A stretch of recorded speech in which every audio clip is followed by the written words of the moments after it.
Je vais vous expliquer le cerveau d'un être humain avec des termes simples pour que vous compreniez. Et si vous arrivez à comprendre comment fonctionne le cerveau de l'être humain, vous pouvez le manipuler à votre avantage. Comprenez le cerveau de l'être humain comme un ordinateur. Quand vous payez un ordinateur, vous voyez que c'est vide. Rien n'est installé d'abord. Maintenant, si vous voulez que l'ordinateur fonctionne, il faut l'installer. Il faut installer des logiciels. Et il y a plusieurs types de logiciels. Donc, c'est à vous de chercher le logiciel que vous voulez que la machine fonctionne pour l'installer. C'est de cette même manière aussi que les applications.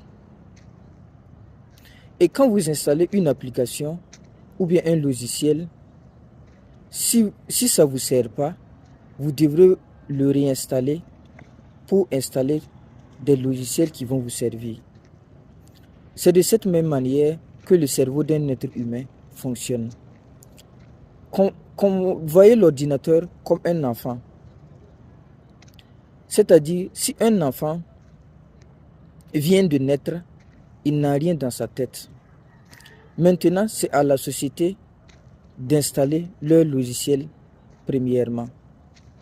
Ses parents vont installer leur logiciel.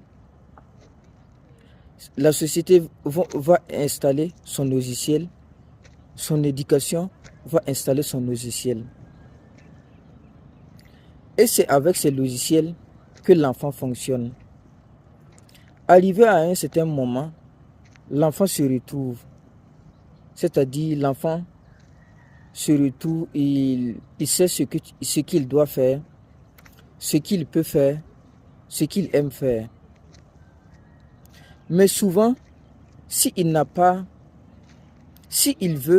qu'il veut ne correspond pas au logiciel que la société, que ses parents ont installé, souvent c'est compliqué pour lui de faire fonctionner son ordinateur qui est son cerveau.